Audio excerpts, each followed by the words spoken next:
Okay, so today I've got a package to open up, and this should be the Nikon D750, which is a full frame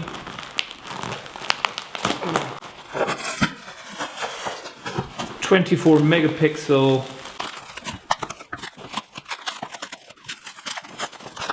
professional camera.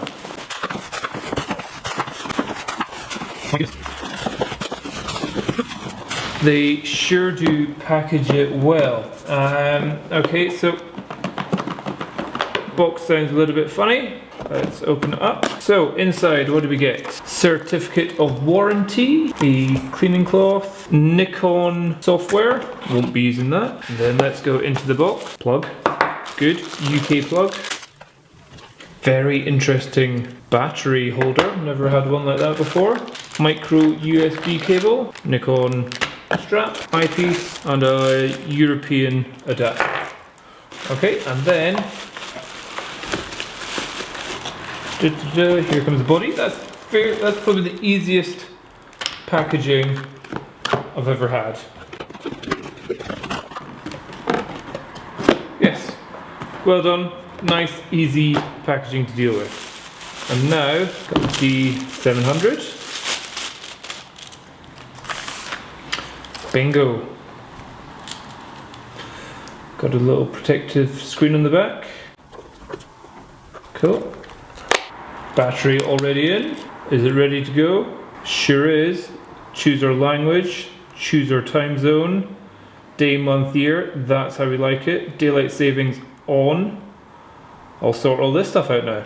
So here I'll give you a little idea of the size of this camera. So the Nikon D750, if we compare it to a crop sensor camera, the Fuji S5 Pro, you can see a good bit difference in certainly height, and on the top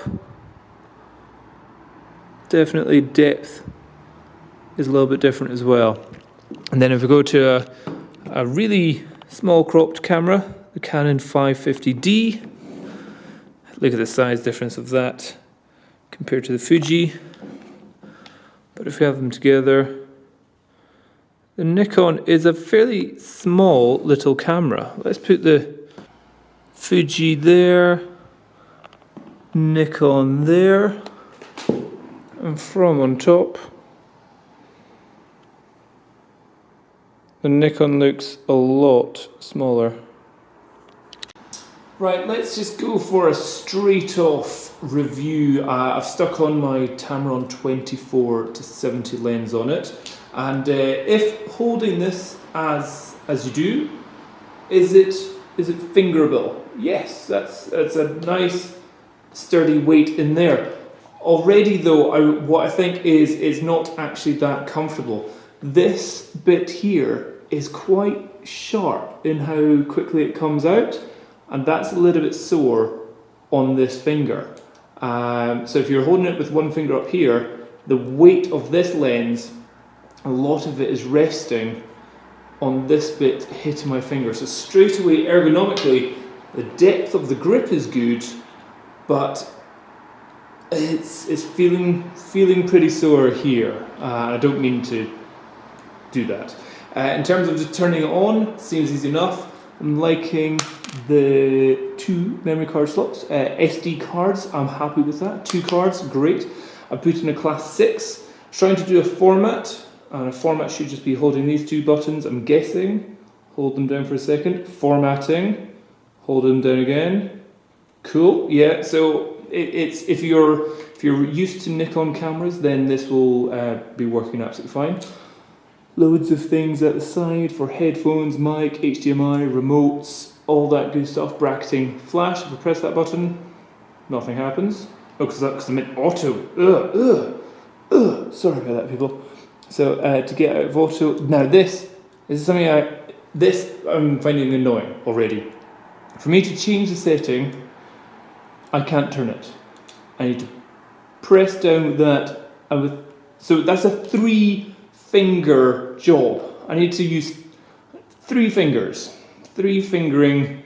Can I do 1 finger? Not very well. This needs to be 1 finger in the middle pushing it down, and then the 2 controlling it. So that's annoying. And then for me to, let's see, oh, I'm on this bit here, can you see it says single and continuous low, continuous high. Why would you ever use continuous low? It's such a pointless thing to have. For me, if I try to turn that, oh, I can't. So I need to push down this button and then do that. So again, what I'm saying is that if you are out in the cold wearing not ski gloves, but any sort of gloves, this area is fiddly. Fiddly is not good for a professional whenever they're trying to quickly change a function or a setting on this. So that is annoying. But yeah, let's see. Okay, on the back, this screen is massive, or it certainly looks like it, feels like it. And I had a feel of this in the shop the other day, and I thought it felt a bit crap. But that one seems maybe a little bit sturdy. It's something which I don't really see the reason for. Why not just have a fully articulating monitor rather than this incredibly, can you see how incredibly complicated that is? So all these bits there, and then there's a wire coming out, and that's more complicated than it needs to be. There's absolutely no reason for it to be like that. But let's say I go straight into video. I'm going to point this at you. I want to take a video. Not happening. Live view. Okay, I need to turn on live view. In manual mode. Bring the shutter speed down. Okay, so is that it recording? Yeah, that seems to be it recording there. And yeah, I'm seeing it there. So I've got it at 50 frames a second. And let's see, is it autofocusing? It's badly autofocusing. Oh, there you are. Yeah, so it's focusing there. We've got, if you can see this, we've got, what can I show? Oh, audio markers there, which is handy. And there is a bit of a delay between it, so if I go home, but not bad. Let's go see what the video quality is at the different ISOs. So I'm just gonna point this way just now. So that's at ISO 500. Can I change the ISO in video mode? Yes. Okay, ISO 1000. Let's go up to ISO 1600. I'm going to take the aperture. Let's bring the aperture up to f8. Okay, ISO 1600. Just make sure it's focusing on something. Ooh, that's a long time of focusing. ISO 3200. Can I take a photo at the same time? That's going to be interesting. Oh my god, that was loud. Okay, ISO 5000. So in the back of the screen just now, ISO 10,000 ISO. Okay, let's go up. H3. Okay, I'm at F11, F14. Let's take it up to 100th of a second. I'll bring it. Okay, this is ISO 12,800 ISO. An astonishingly high level of ISO, which if we bring it down to the original again, holding down ISO, bring it all the way down to ISO 250, that's the brightness that we're getting of this room here. If I bring the aperture down and the shutter speed to its lowest, 50th and 2.8, that's brightness that we're getting. Okay, it's quite interesting. The next thing I've noticed, if I'm back to taking photos, let's listen to the volume of a photo. That's loud. That's really loud.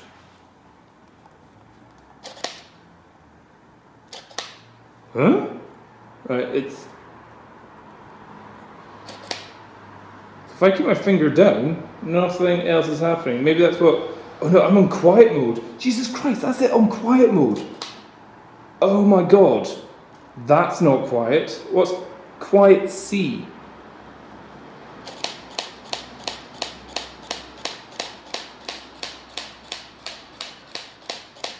Is that a joke? Is that actually a joke? That's meant to be quiet. Let's just hear, what was it if it went to just normal single?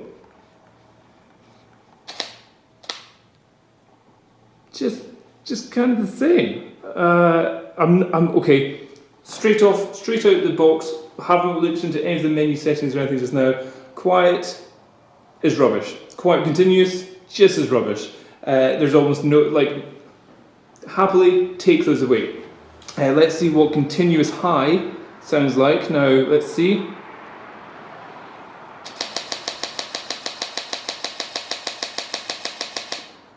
You really feel a battering going on inside the actual camera as it's doing that. The only slight bummer is that I'm not getting the exposure on the back just now as I am of a photo. So if I take a photo just now and think, hey look, that's the brightness of it. Take a photo, it doesn't show you the photo, you need to press play.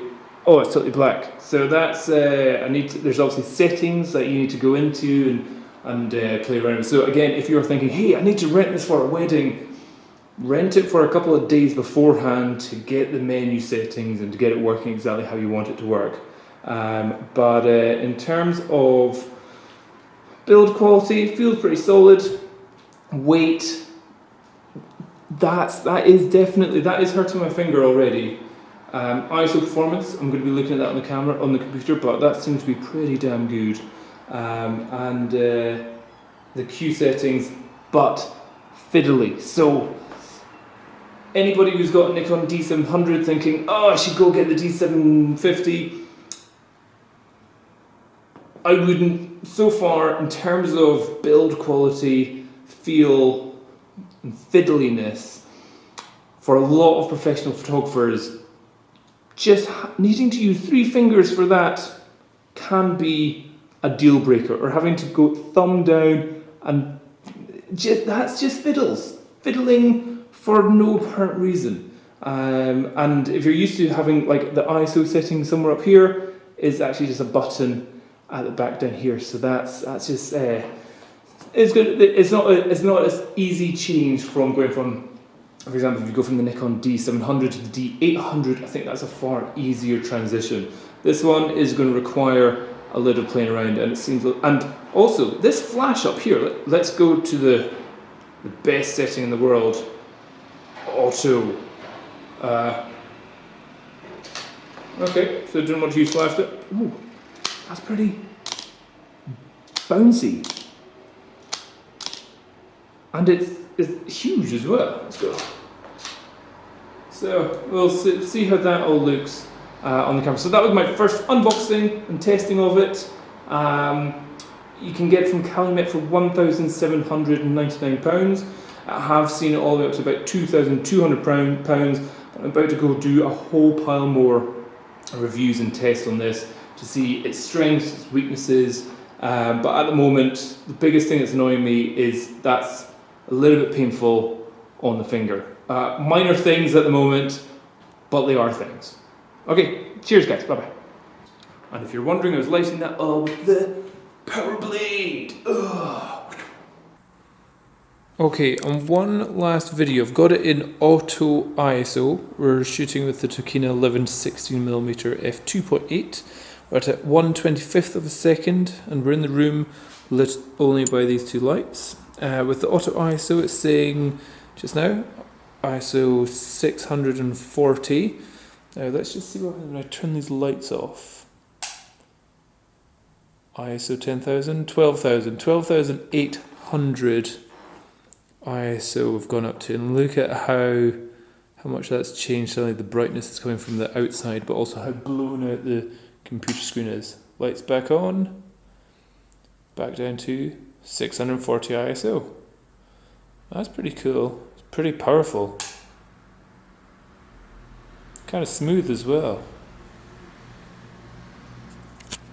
Is there a way for me to change white balance in camera?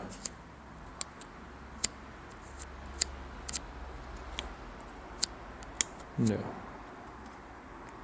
Or at least doesn't seem like it.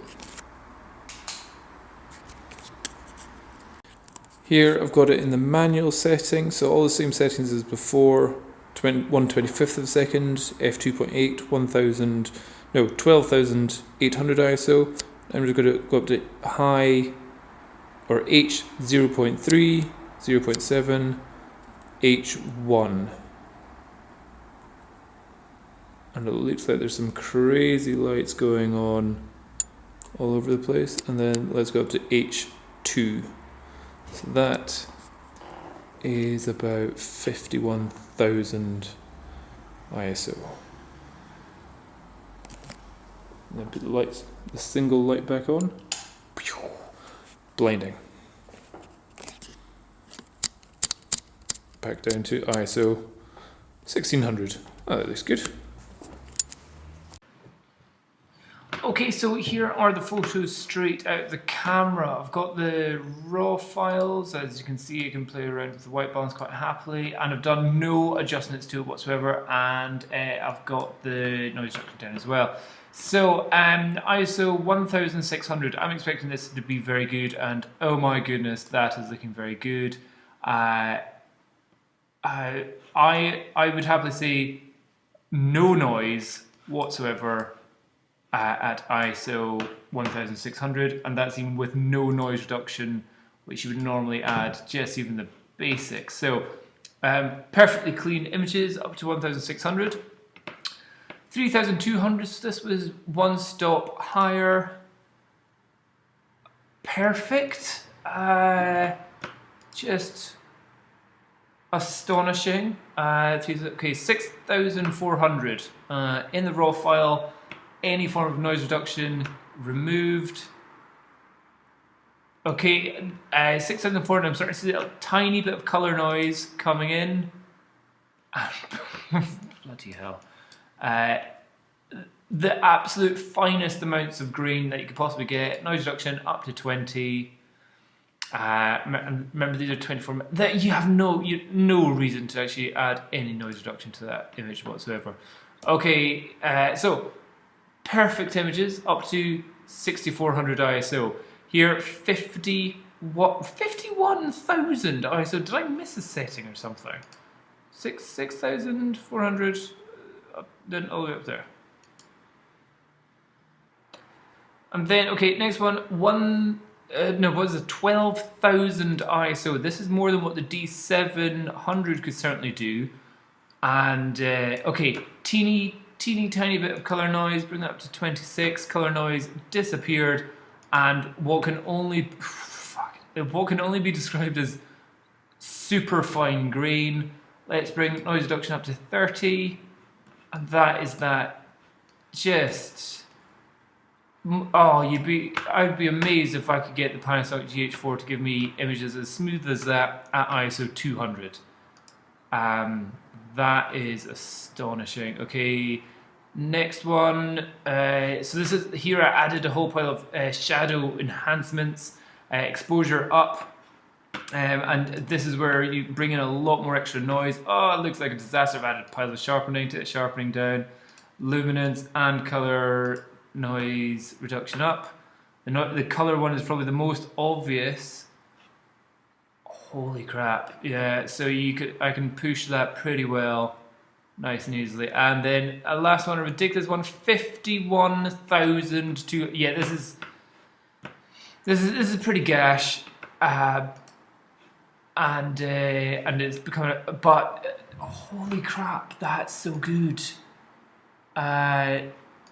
So it's becoming a bit more like mushy sand, is what it's looking like. It's got a lot of sand artifacts going on there. Let's bring the sharpening right down. Let's bring the noise reduction. Let's say we bring that up to about 50. Okay, so it's losing a good bit of definition there and all that kind of stuff. But holy crap. ISO 6400, perfect, super clean.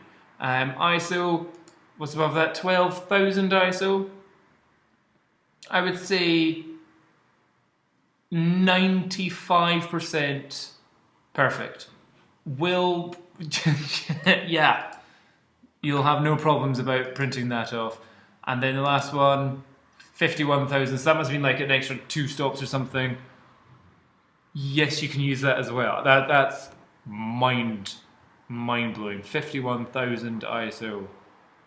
Right after this, I'm off out into the night scene, and I'm going to take some super low light photos, see how that goes. But that was my unboxing and first test and hands-on feel with the Nikon D750. Cheers, bye-bye.